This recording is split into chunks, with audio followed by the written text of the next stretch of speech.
क्या आपने कभी सोचा है कि एक ऐसा साम्राज्य जो अफगानिस्तान से लेकर बंगाल तक फैला हो, जिसके पास दुनिया की सबसे बड़ी सेनाओं में से एक हो, जो सिर्फ युद्ध ही नहीं बल्कि नैतिकता और धर्म का भी प्रतीक हो, वो साम्राज्य अचानक चुपचाप बिखर कैसे गया?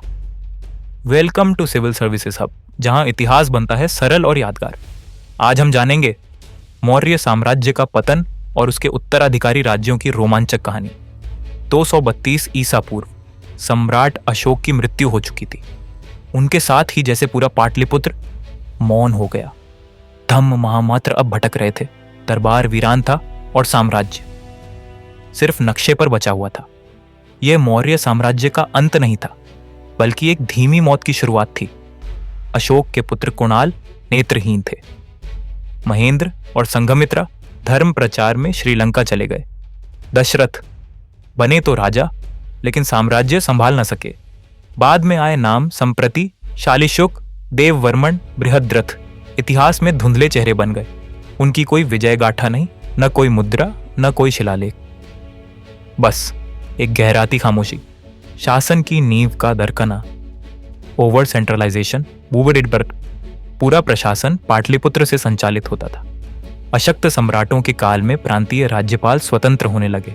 धर्म प्रधान शासन, राजस्व कम हो गया। अधिकारी अब नीति के स्थान पर उपदेश देने लगे। UPSC connection. यहीं से प्रारंभ होता है केंद्रीकरण बनाम विकेंद्रीकरण का ऐतिहासिक बहस। विजय अभियानों से मिलने वाला राजस्व बंद, धम्म से जुड़ी परियोजनाओं में खर्च बढ़ा, नगरों का पतन, पाटलिपुत्र, विदर्भ, कौशांबी सब बिखरने लगे। यही वह समय था जब भारत में शहरीकरण की लहर ठहर गई। सैन्य बजट में कटौती, सीमाएं असुरक्षित हो गईं। यवनों, इंडो ग्रीक्स ने उत्तर पश्चिम भारत में घुसपैठ शुरू की।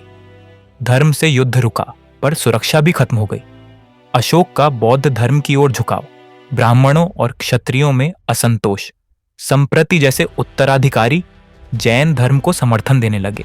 राज्य के प्रमुख धर्म अब अलग अलग दिशाओं में खिंचने लगे। बृहद्रथ मौर्य वंश का अंतिम राजा, पुष्यमित्र शुंग सेनापति, असंतुष्ट ब्राह्मण। एक दिन परेड में पुष्यमित्र ने बृहद्रथ की सार्वजनिक हत्या कर दी। मौर्य साम्राज्य खत्म, शुंग वंश आरंभ। इतिहास की सबसे शांत और सबसे प्रभावशाली राजनीतिक हत्याओं में से एक। उत्तराधिकारी राज्यों का उदय। पहला शुंग वंश, वैदिक परंपराओं की पुनर्स्थापना, अश्वमेध यज्ञ, संस्कृत साहित्य का पोषण। दूसरा कण्व वंश, शुंगों को हटाकर सत्ता में आए। कमजोर शासन लेकिन सांस्कृतिक हस्तांतरण। 4 यवन, इंडो ग्रीक्स, मेनांदर जैसे राजा, बौद्ध धर्म से प्रभावित। ग्रीक सिक्के, गांधार कला का आरंभ।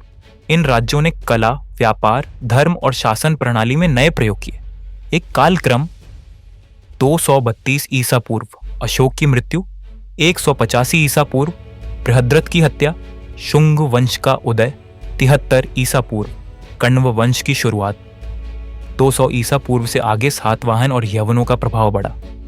मौर्य साम्राज्य का अंत एक विनाश नहीं, बल्कि भारतीय इतिहास का पुनर्निर्माण था। धम्म की नीतियां आज भी एशिया में जीवित हैं।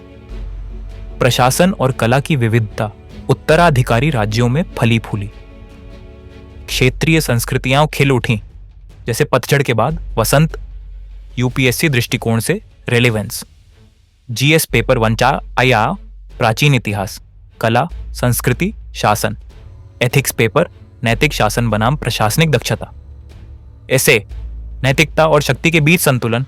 क्या धर्म आधारित शासन स्थायी होता है? Compare with Mughals, Guptas for polity questions.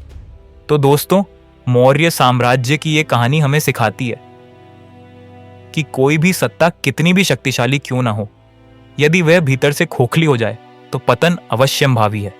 अगर आपको ये वीडियो पसंद आया हो, लाइक कीजिए, सब्सक्राइब कीजिए और शेयर कीजिए अपने यूपीएससी ग्रुप्स में।